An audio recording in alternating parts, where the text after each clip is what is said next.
Hey, what's up guys? Fish Tank Mike here. We finally finished our 270-degree giant tree aquascape. Let's go back in time and let's set this thing up.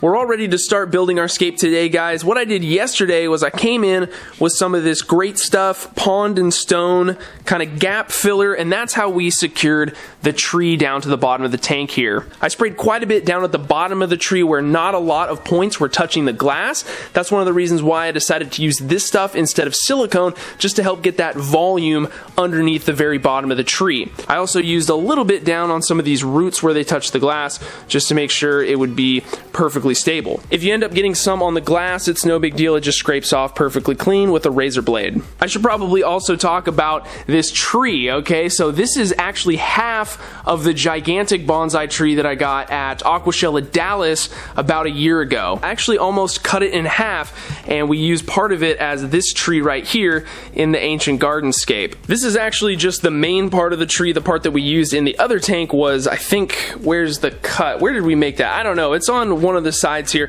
and I mean, we had to do that to be able to use this, guys. This is still a really big structure, and it barely fits in this tank. This aquarium was actually the home of the puffer fish. Maybe doing some foreshadowing there, I don't know. Height-wise, this is roughly 20 by 19. It's a cube, and it's kind of the perfect aquarium for this tree. If you're interested in these bonsai trees, you can check them out on Aquatics and BucePlant. I'll have some links and some discount codes in the description. But anyway, guys, let's go ahead and get started with the setup. So we're gonna, of course, use some active substrate for our plants. We're gonna be using the UN Contra soil. This is, of course, an active substrate, and you can find this on BucePlant.com. There will be a bunch of coupons and everything down in the description as per usual. This is the fine version of this substrate. They have a couple different types. It's also the brown variant. So we're just going to lay it in, and I'm trying not to use too much of this stuff. It's definitely going to be a fine line between not enough and too much, just because we don't have the tree up elevated, because we really can't. I mean, it's so tall, it's almost up at the top of the tank anyway. To add a little bit of character to our tree, I grabbed some Sangani roots and placed them on a few places around the tree just to add a little bit of character and create more of like an old vine growth look.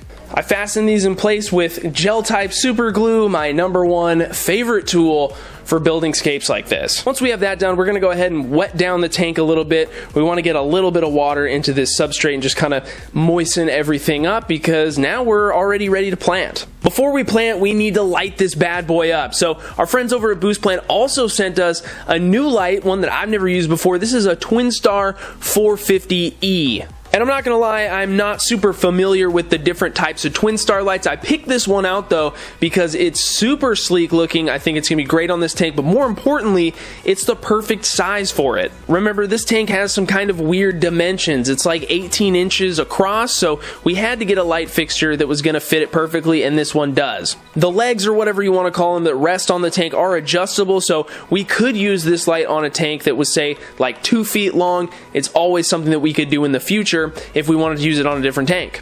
Now that that's on, we got our tank illuminated, we can finally start to plant. So we're going to be using some very basic plants here, some of the typical stuff that we always use. So we have some dwarf hairgrass, we're going to use some dwarf sage a little bit closer up to the tree to break it up a little bit, and then for the tree itself, we're not going to be using Monte Carlo like we did on the big ancient gardenscape. We're going to go back to kind of the default choice and use moss.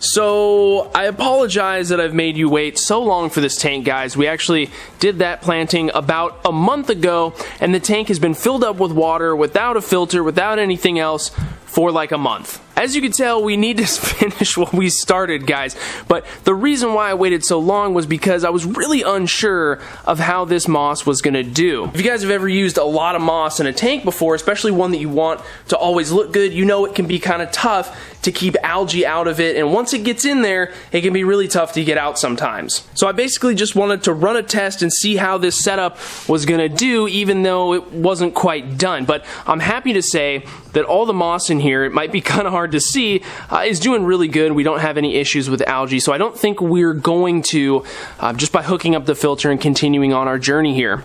So let's go ahead and let's finish up the setup. I think we have just green lights all across the board here, guys. The only thing that I've done that hasn't been on camera is put a white background on the back. This is just some construction paper with a couple pieces of Scotch tape holding it on. It also has the light clip kind of holding it in place as well.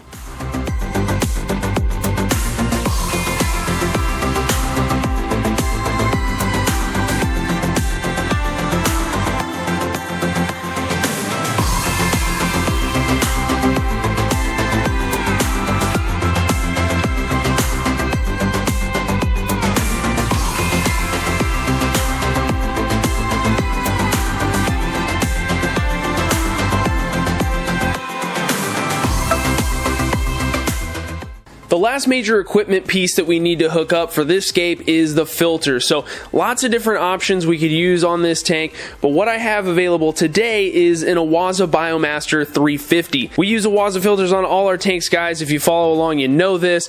I really like the thermo versions. It gives us the ability to have a built-in heater right into the filter, so we don't have to have that element in the tank taking up visual space. These Biomasters also have a really nice quick clean system. You can just pop this little piece out and clean off the sponges, pop it right back in if you're having any flow issues.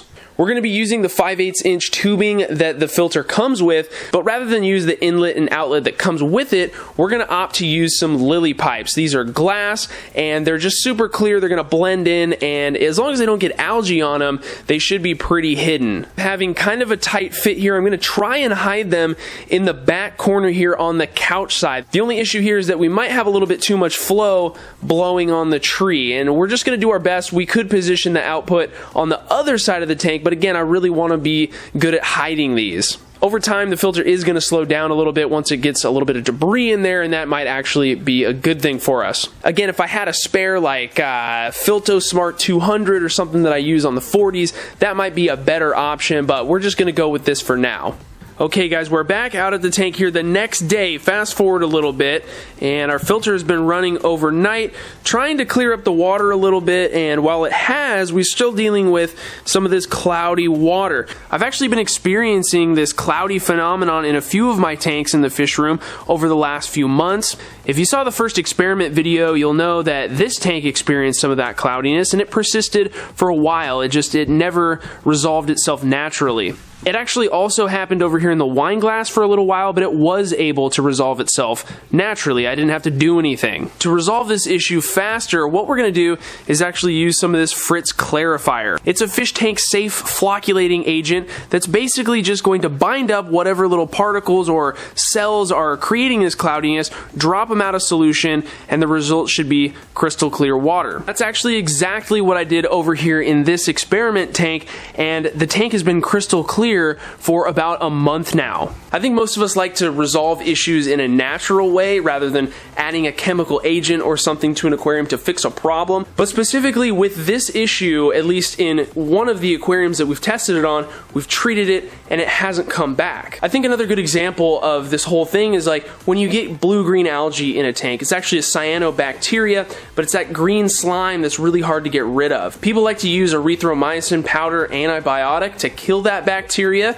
and a lot of the times you use it and it just comes right back. But I have used it before and it's completely resolved the problem, and I think that's in part because sometimes your environment is one way, it promotes the growth of that algae or that bacteria, but then it doesn't change it enough to where it kills the microbe and it goes away completely. So by treating it to remove it, you then don't see it come back because your environment is now balanced, if that makes sense. So that's what we're gonna try and attempt to do here with this cloudiness. So with this stuff, you just add 1 cap for every 10 gallons. We have roughly a 30-gallon tank here, so we're gonna add 3 caps. And I wanna show off just how fast this stuff takes action and clears the water up. Here we are about 30 minutes after we added that flocculating agent, guys, and the tank is pretty much crystal clear. Now I can definitely notice that we have a little bit of algae here. We might have to add some ammonos to this tank to just keep that algae at bay, but that'll be a separate video. I really love how we can see completely through to the other side here.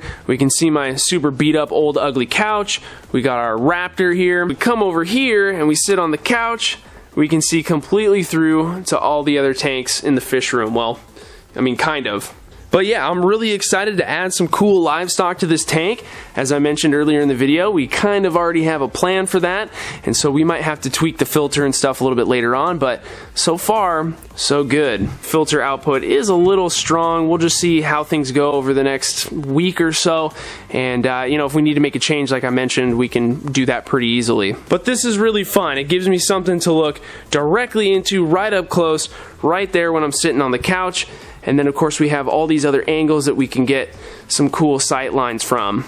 As of right now, we're not going to be hooking CO2 up to this aquarium, but I have a feeling we might do that in the next few weeks as things get a little bit more set up. You guys know me, I'm a sucker for using CO2. We love CO2 over here, so I'm sure that'll happen. But yeah, guys, what do you think of the scape? Do you think it deserves a better name than Giant Tree Aquascape? I don't know. Let me know down in the comments below. Also, let me know what you think about livestock. As I mentioned, I do kind of have a plan, but I'm always down to change it up. You guys have some really great ideas. So make sure to hit that like button if you like the scape.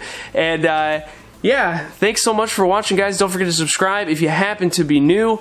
I try and post videos as frequently as I can. We're going to try and turn that notch up a little bit here over the next month or so, because we have some new tanks to set up, not just this one, and I know this one took a long time. So anyway, guys, thank you so much for watching, and we'll see you in the next one.